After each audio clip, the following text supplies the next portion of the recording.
Now, good evening and welcome to Country Life here on Midlands 103. MJ Clery with you until 8 p.m. this evening, bringing you the latest from the Midlands and further afield from the worlds of agriculture, food and agribusiness. 8th of July.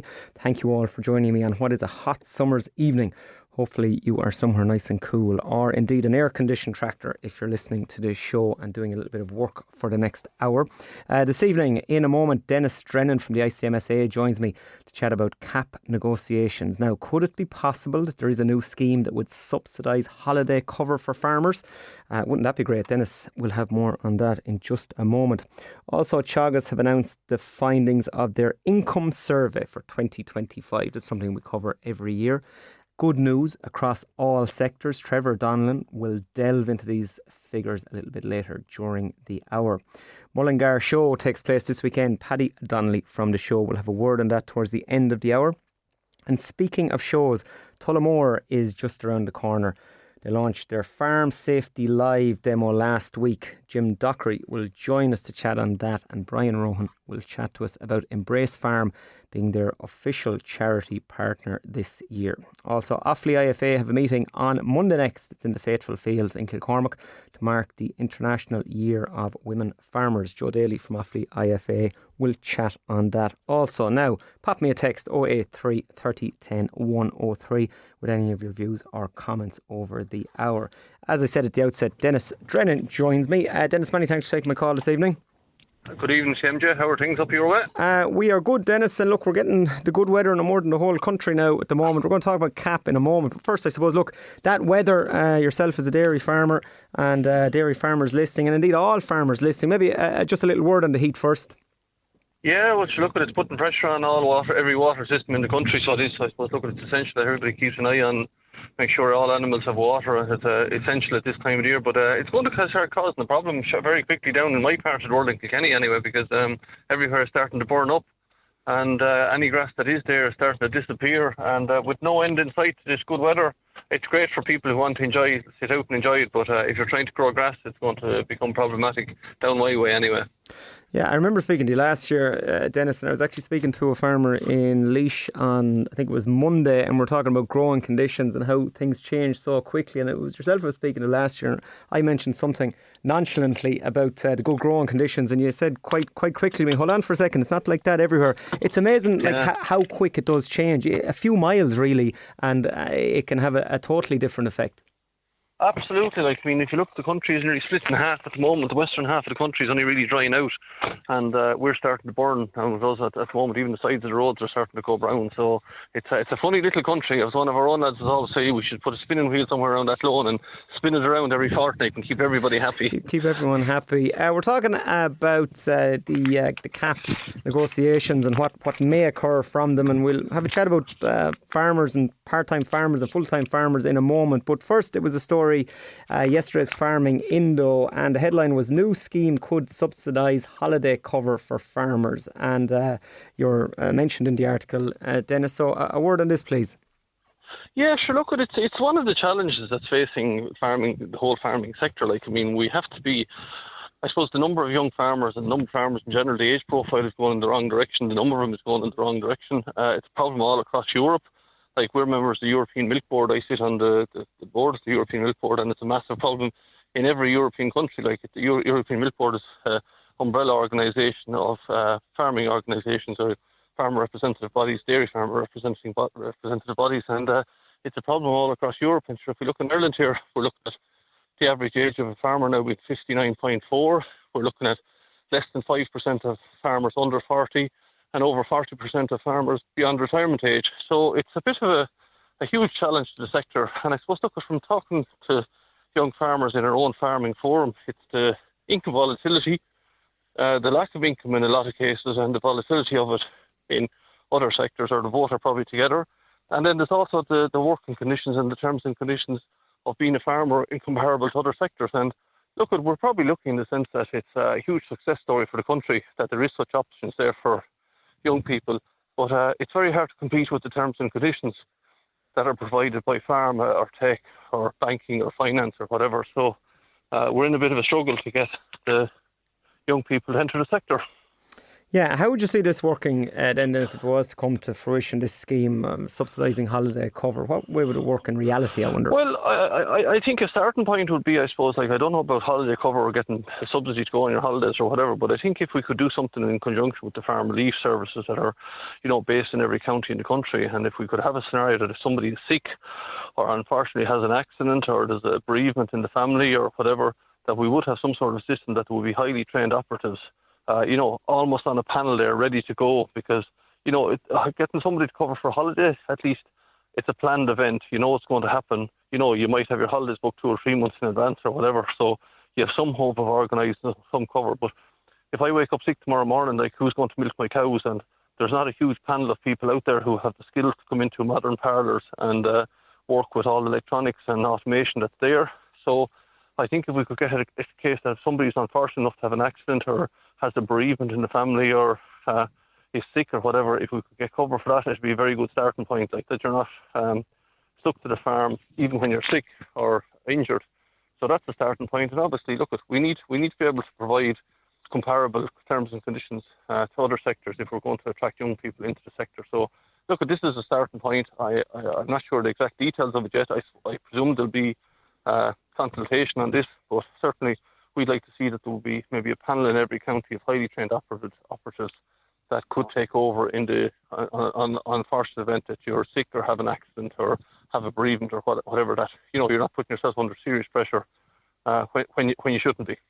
Yeah, I note from the article, FRS, they're advocating expanding training and certification programmes for farm workers to ensure a supply of skilled labour. And I said, well, isn't that really where it needs to start? As you say, maybe something county by county, panel by panel, that there is X amount of workers there who can actually do the job. And then if maybe there was some sort of a subsidy or something there just to keep them going if there was little dry patches of no work, but they're still going to be there. Like, it does, exactly. It does need a little bit of aid. It needs some fine tuning, I suppose.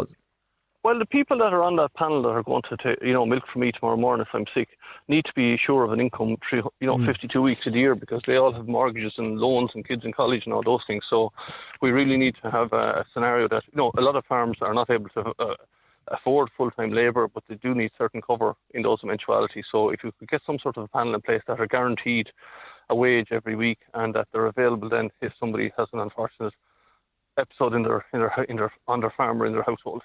Yeah, certainly would be a huge benefit. Just speaking on CAP and the negotiations then, Dennis, over the last few weeks, I've seen yourself and the ICA MSA come out that payments should be kept for full-time farmers as opposed to, well, let's say armchair farmers. I won't say maybe part-time farmers, but give us a little bit of your viewpoint on that and the reasoning for it, please.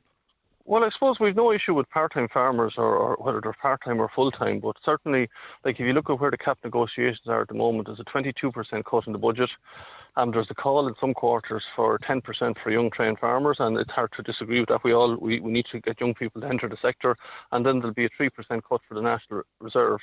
So if all those things were to happen, every single farmer in the country is looking at a 35% cut in what their payments are at the moment, and have been completely depleted in the last 20 years when you look at where convergence has brought a huge amount of money from Western Europe across to Eastern Europe as the EU expanded. So it's a much smaller pot. It certainly needs to be targeted, and we would be certainly in favour of the people who are actually producing the food that the European citizen is demanding, and that's what the CAP was set up for. It's a common agricultural policy after all, and we would certainly be seeing that there should be, how do you define an active farmer? And certainly the farmer that's receiving the CAP payment should, at a very minimum, be producing food and, for the European consumer, as was the agreement of the CAP negotiations when they started back in the Treaty of Rome 1958. So this thing of people, armchair farmers and people who just landowners who are actually not actively farming, getting the payment is we think that they need to be taken out of the system, and the active farmer who's actually producing food getting the payment. Yeah, I saw there was mentioned from your organisation a figure of 1 livestock unit per hectare, and I think it was the hill farmers had an issue with that. They thought it was a little high. You sticking with that 1 livestock unit per hectare? Well, there's a lot of people that have had issues with it and have criticised it, and I've been bashed and bruised all over the place over it, but nobody else has come out with an actual figure or a definition of what an active farmer is. So we've come out with the figure of 1 livestock unit. Like, when you think about it, it's 100 acres, it's 40 cows or their equivalent on 100 acres. It's not a huge target to hit. But we certainly have to make sure that the people who are full-time farmers that are full-time producing food, and active, that they're the people who certainly need the cap payments, not the people who are sitting back in armchairs, maybe not producing anything. And we've had kind of an erosion of the money from the active farmer to the inactive farmer in the last number of years, and we'd like to see that corrected in some shape or form. Yeah, I don't think anyone in farming, Dennis, or actively farming is going to disagree with you in relation to that. And that is where the money should go. I suppose, look, there's a bit of negotiation on maybe the figure per hectare or whatnot, but as you say, that's what you've started with, so up to the other organisations maybe to negotiate down a little for their members, or whatever the case may be. But we see the reasoning behind it. Just, Dennis, when I have you, before I let you go, milk prices, I was mentioned when we have you on, President of the ICMSA. Any projections for the next couple of months, or where are we at? No, we're still in a position that there's a lot of production out there. We're still up about 3.8% worldwide.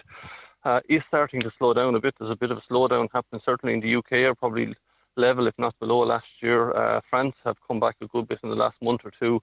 Netherlands have come back in production, and Germany are showing signs of slowing down.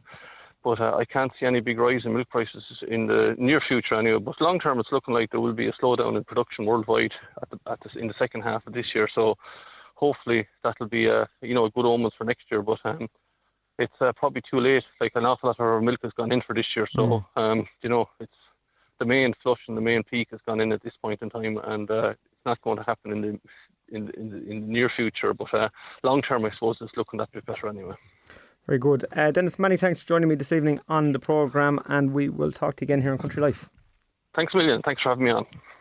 Dennis Drennan there from the ICMSA, and as Dennis said, the ICMSA welcomes the potential of a new scheme that could subsidise holiday cover for farmers. Wouldn't that be great? And I think the idea of it as a panel in county per county, and that would need some sort of subsidisation, because, as we were alluding to there would not be potentially work for all of those people for the entire year, but then they may need to be pulled here and there, whatever the case may be. And the figure is startling, isn't it? 58.4 is the average age of farmers in the country, and less than 5% are under the age of 40. So that concept of generational renewal is something that is spoken about a lot, but it's a very, very, very real thing. And when you go to any farming events, I was at something last week myself, and when you look around, it is older people who are there. And if we want to get the next generation up and running, things have to be a bit more hospitable when it comes to work-life balance.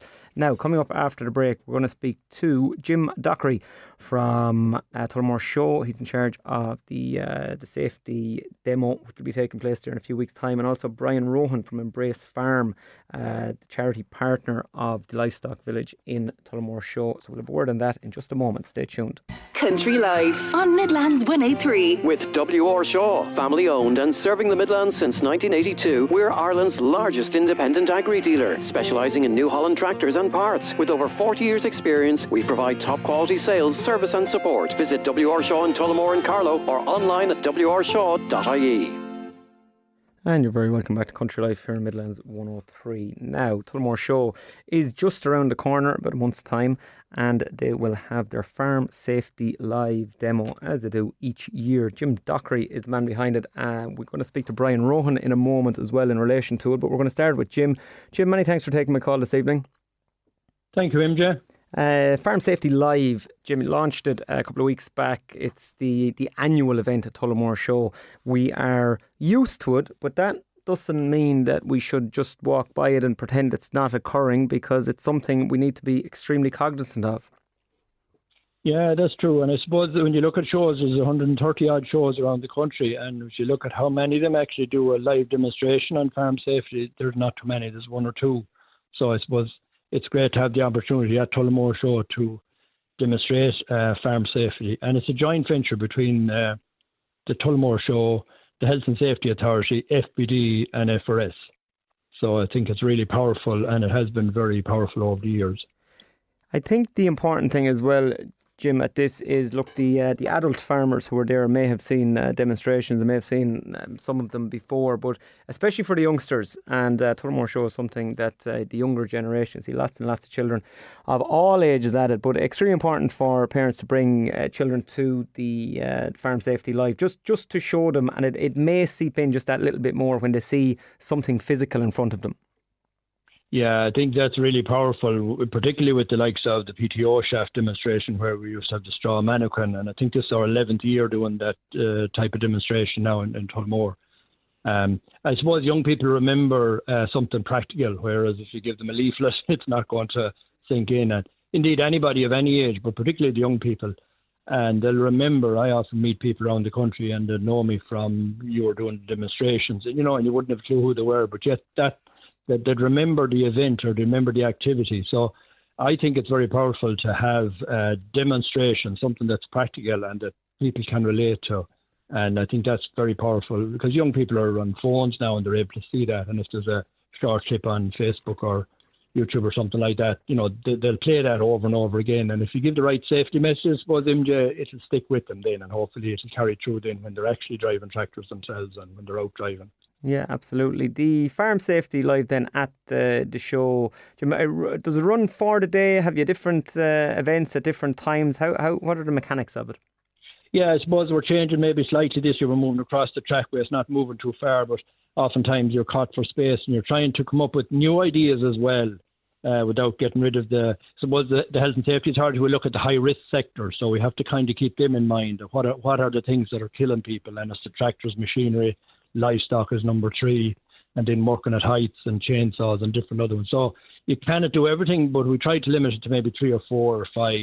So the ones we have is working at height, and where that could be a number of things. It could be working on a shed, changing or cleaning gutters or putting up a light or something, and that's done. So the message we're given is that all of those activities should be done safely. You might need to hire equipment to do it, you might need some training to do it, but at least it's the right way to do it. Then livestock, of course, because it is the National Livestock Show in Tullamore, and the whole idea of having an animal or a couple of animals there demonstrating good techniques, and there's always new equipment coming out in the livestock handling side of it. Then chainsaw and the PTO, so they would be too high risk. And chainsaw is a tricky one because, everyone has a chainsaw, and if you ask how many have PPE to use with it, very few. So it's the safety of the chainsaw. And the PTO, in recent years, the number of accidents have gone down. And I suppose you could never say never, and never. You need to touch wood at all times because that could change. But it seems to have, whether that has an impact, the likes of the Plough and Tullamore Show, those demos, probably has an impact over the years. But that and I suppose the other thing with PTOs is that there's oftentimes there's a reduced or a discount there from the Department of Agriculture in relation to the replacement of a PTO cover. So those kind of grant aid helps as well.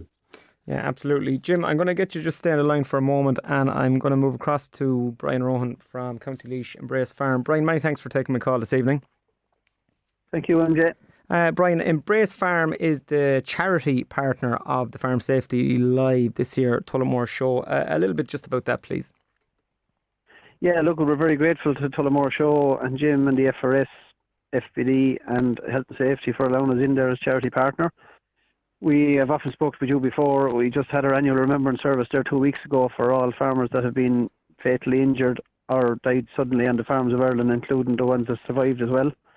There was over 600 people attended that in Abbealeaks, and we're there in the aftermath of an accident to support families in their hour of need. I suppose that's where we are. Yeah, and I suppose, Brian, this is one where you're hoping you're not going to have anyone that's going to need your services going forward. But unfortunately, the reality of it is that you will. But if people are going to Farm Safety Live and they're being cognizant of it, and maybe something does resonate with them then going forward, there's lesser of a chance. And it's really that's what the whole message is here. That really is it. Unfortunately, there's been 14 fatalities already this year, including 3 children. And children can be our greatest teachers at times as well, because a farmer is looking at a safety demo and seeing that I need to spend X amount of money to make my farm safer, whereas the children don't realise the cost of these things to make them safer, but they'll stay in your ear until they get it done, kind of thing. Yeah, as you say, they're sometimes the best teachers. Often, I noticed myself, my own nephews at home, when they were maybe 8 or 9 years of age, they did something on, I think it was called a seatbelt sheriff in primary school, and you could not even get next or near a car, and you had to have the seatbelt on, and that was it. They'd seen it, seen the video, seen it, and they were just marshalling it as they went along. So it does sink in with children. Absolutely. You know, I see my own children were the same with the seatbelts, although most cars have the alarm on them now that if you're not putting on the seatbelt, it'll stay binging at you. But when I was younger, you get into the car and drive off with no seatbelt, there was nothing thought about it, whereas now you wouldn't dream of it. And Brian, look, the work you do with Embrace Farm, obviously it's hugely important, greatly beneficial for the farming community, but it doesn't come for free, it doesn't come for cheap. So you're going to be doing a bit of fundraising at Tullamore Show at Farm Safety Live. You'll have buckets there and whatnot, and you're encouraging people to give a little donation. Yeah, absolutely. Look, it's a great family day out, massive crowds at it. If we get weather like this, the crowds I'm sure will be even bigger than last year. But our services to the families, we don't charge for it, so we cover the cost of whatever services needed for families, and be it counselling, farm advice, legal advice or financial advice, we provide all that free of charge to a family. And look, no family expects to need it, but we could be talking to families in Tullamore this year that could be ringing us next year. Nobody knows, and that's the uncertainty about farm accidents. Yeah, and on behalf of the farming community, Brian, many thanks for all the work you do with Embrace Farm. We know it started as a result of a very sad event, but I think nearly everyone's aware of that. So thank you for working hard for the farming community for the last, as you say, 13 years. Brian, I'm going to say many thanks for joining me here in the programme, and I'll speak to you again. Thanks, MJ. Just going back to Jim Dockery, before I let you go, Jim, round up there on Tullamore Show. We're talking about shows though, and talking about children and the whole safety aspect of that. And I saw something in the Farmers Journal, I think it was yesterday, maybe something popped up online about how the younger generation really is the future of shows and of livestock shows, and if we don't have them, they won't continue. And you have a young handler event taking place on your own farm coming up in the next few days. Can you tell us about that? Yeah, I suppose the young people are, as you say, are the future of farming, and if we don't encourage them into farming and help them and do whatever we can for them, they're not going to stay at it. So the Irish Shorthorn Cattle Society asked me a couple of weeks ago, would it be okay to use my venue as a venue for hosting the YDP, I suppose, was it's an annual event that most breed societies run with their members, but it's an information day as well for any age, but it's predominantly, I suppose, for the young handlers there. And that's on Saturday in Shinrone, in my own place in Shinrone, from 11 o'clock until about 3. There's food served, there's a display of cattle there. There'll be lots of practical hands-on, because I think that's, like you mentioned earlier on, young people like to get involved and wash and clipping and so on. Just as well, a note to let people know if anyone, the yard is wheelchair friendly, so if anyone needs to access it, it's easy to get around and stuff like that. And that might be a help, because some people in wheelchairs, I'm often conscious, or it's difficult to get to a field evening or an event or an open day like that. So that might help. And just if there's anybody that needs to know that, it's there and it is available as well. Well, as I introduced you at the outset, Jim, I almost said Jim Dockery from FRS, because that's what our listeners here would know you as first and foremost. But that's your former career now, because you're finished up with FRS and you're training in your own right. Can you just tell us a little bit about your own venture, please? Yeah, I suppose I finished my career after 39 years with FRS in the early, I suppose, the 80s. I did a farm apprenticeship scheme, which meant 3 years involved in farming, and then I got involved in the farm lease services shortly. I managed farm in Thurles for 4 or 5 years after that, and then I got involved in farm lease service and have been with them ever since at all levels in the organisation.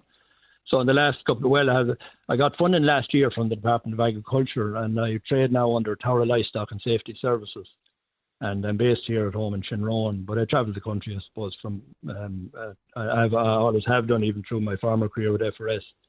And the funding I received was for animal handling and animal welfare officer training, and the third element in was shoring safety, like just what we were talking about in relation to shows, agricultural shows around the country, that, you know, the handling of livestock and equine and stuff like that can be a dangerous element, and it's just extra training for stewards and ring stewards and people involved in the show from that end of it. When do you hold then, Jim? Do they go on monthly, bi-monthly? How do people access info for them if they're interested?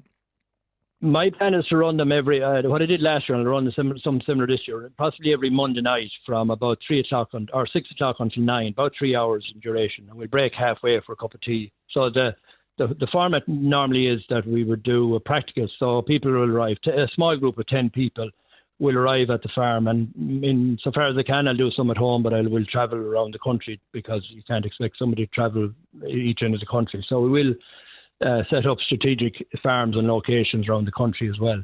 It's free of charge for anybody who wants to attend. And the first hour and a half or thereabouts is practical, where there's a cattle crush, there might be calving gates, there might be a squeeze chute, there might be weighing of animals, dosing of animals, all that type of thing. And it's a practical, so bring the working boots and, you don't want white runners there, we want working boots where people will get involved in it.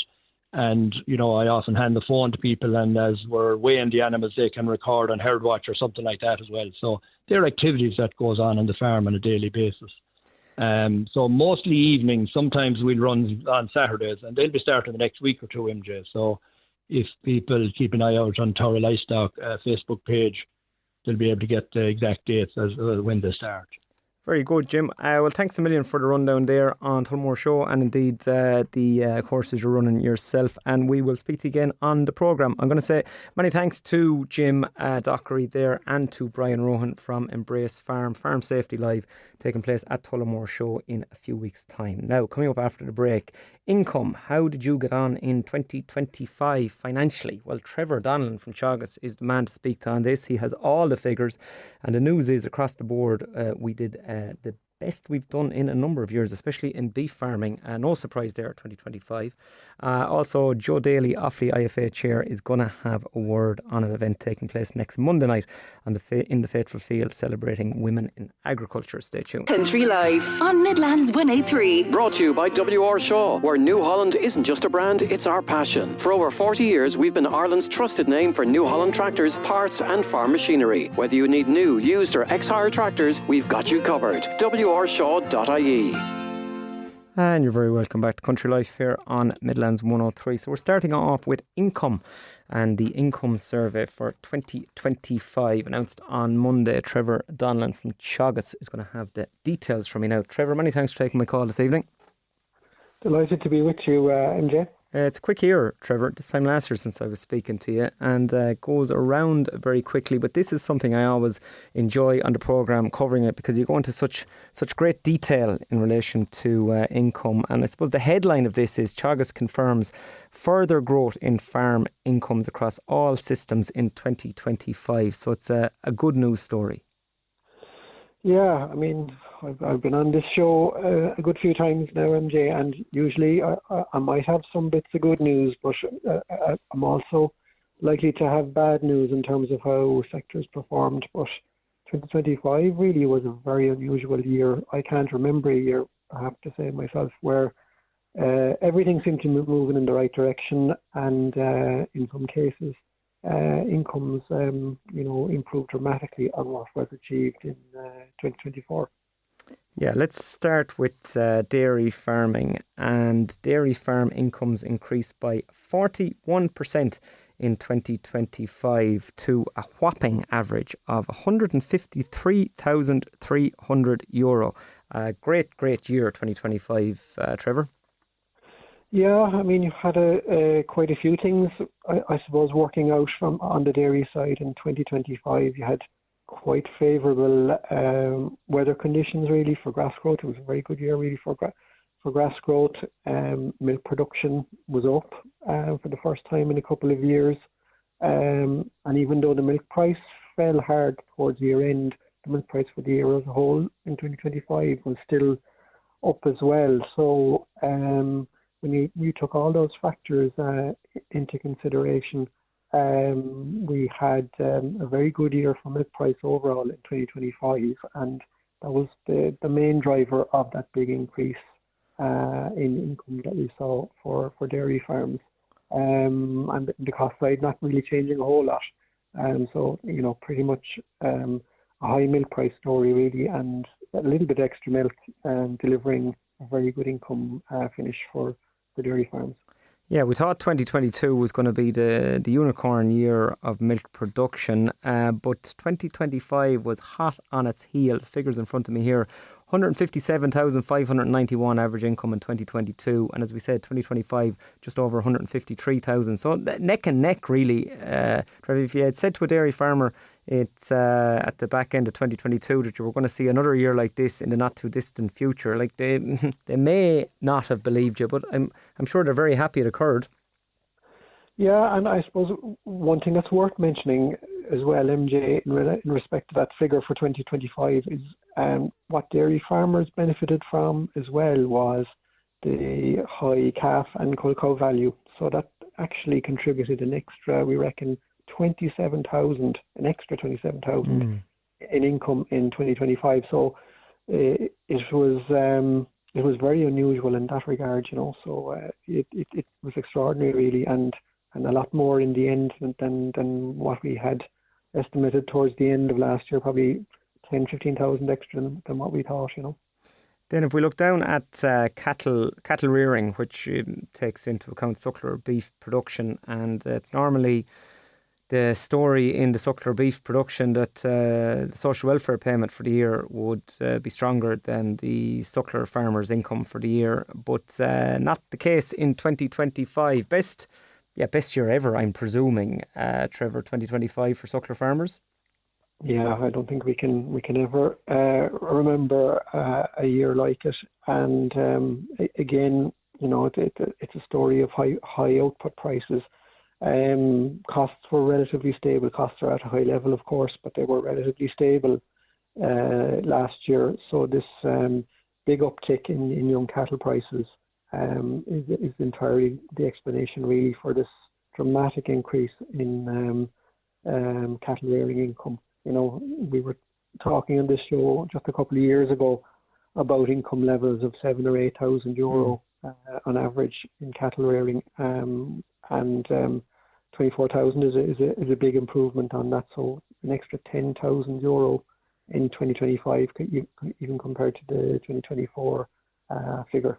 Yeah, well, it's a huge figure when you take into account, you know, majority of suckler farmers are part-time farmers, and I know, look, there's a big time commitment to that, and it doesn't by any means make it easier. But when the money is being made in this manner, it definitely gives you a little bit more motivation for it. And it's great to see, because the hard work that goes into especially suckler beef production, late nights and calving cows and whatnot, is where you want to see good income coming out of it, and that's what we've seen in 25. So it's super.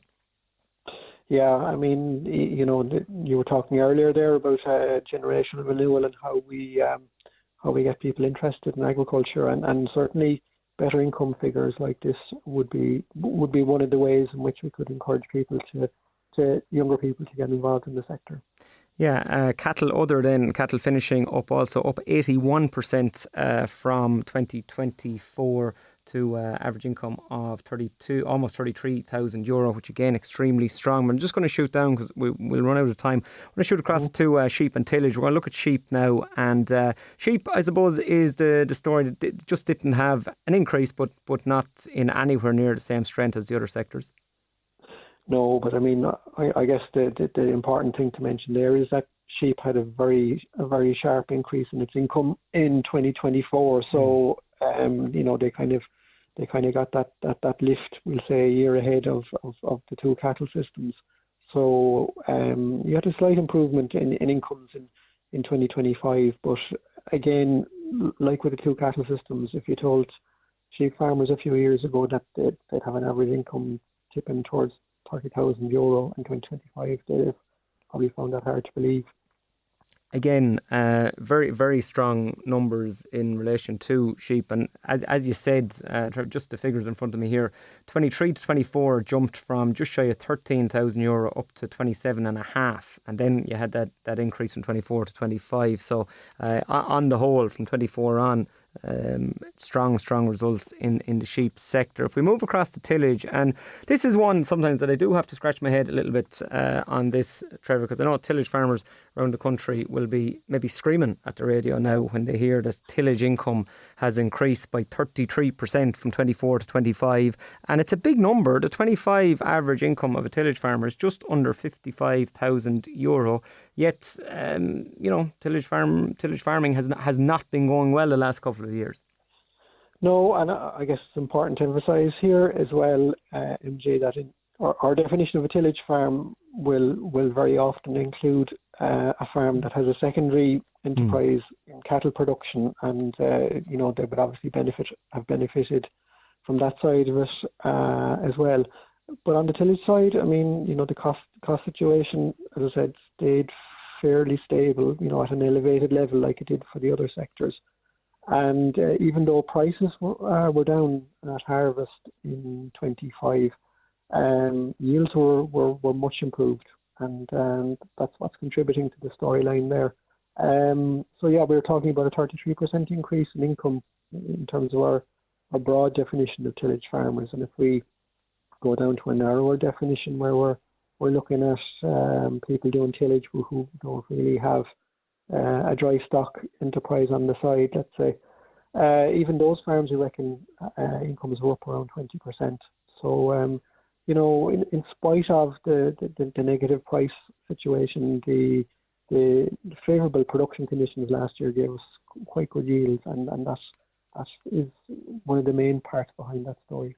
Lastly, before I let you go, Trevor, just back on the dairy farming, I didn't ask you when we were covering it, but the average amount of cows on the holding for 2025, for that figure of 153,000, is there an average number of cows for that holding? Yeah, it was down very slightly last year, MJ.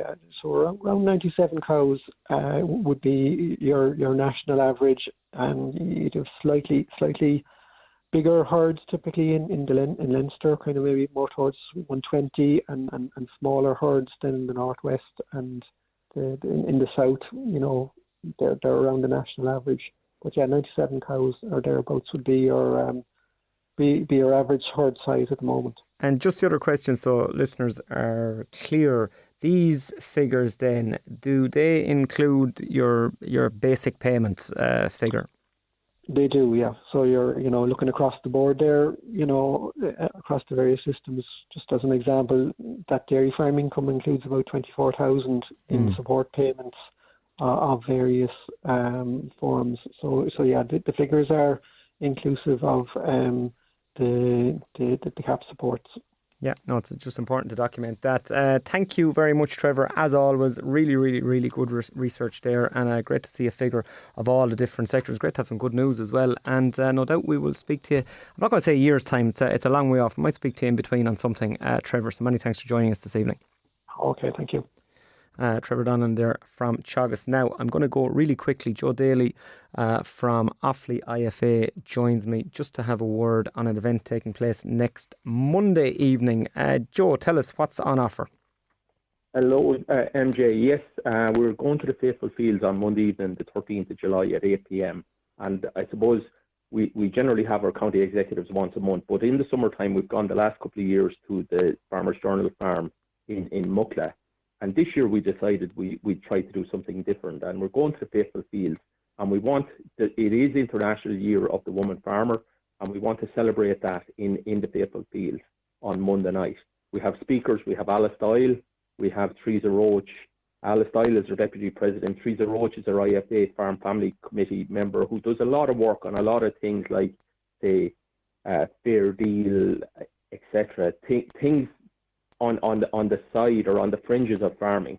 She represents our organisation, Farm Safety, the health check that was run at the ploughing and in the March last year. So Teresa would be working around that. We also have Shane Whelan, who is one of the policy staff in IFA, and he's just going to give a quick overview of CAP and an overview of, say, where generational renewal is going and what's there. And I suppose the fact that we're in the Faithful Fields, our county board chairman of Offaly GA at the minute is the former president of IFA, Tom Parlin, And Tom is maybe going to say a few words on the National Geographic Demographics report that the GAA have produced. And they would have some issues in common with IFA in terms of younger members and rural clubs, etc. So that's kind of the programme for Monday night. And we're going to have maybe a small bit of a barbecue or a burger for people just as a bit of a refreshment. So it's not to be a heavy evening. It's to be a nice evening where people get a bit of entertainment and also hear about topics which are relevant. I believe the sun will be shining as well, Joe, so it will be even nicer if you have the barbecue going and a burger available. Yeah, we're just coming up to 8 o'clock now, and it's probably getting into the nicest part of the evening because it was very warm today, as we all know, MJ. So 8 o'clock in the evening is a nice time, and hopefully people will have their work done, hay made and silage made. And if not, Tuesday, Wednesday, Thursday, I think are to be fine next week. So there should be no pressure. 100%. People should be able to come and enjoy the absolutely, Joe. And an hour off in the evening, I don't think it's going to stop it in any event. I'm going to say many thanks, Joe. Look, lovely run down there next Monday evening, Faithful Fields, and all are welcome. Thanks for joining me, Joe. Thank you, MJ. Talk to you again. Thank you. Joe Daly there from Offaly IFA, and that is next Monday evening. Now I'm shooting to a break really quickly. Paddy Donnelly from Mullingar Show is going to have a word. The show is taking place this coming Sunday. Stay tuned. Country Life on Midlands 183 with W.R. Shaw. Looking for the best in farm machinery? We've been supplying top quality New Holland tractors and parts and providing service since 1982. Our expert team is here to keep your farm running smoothly with branches in Tullamore and Carlow. Visit wrshaw.ie today.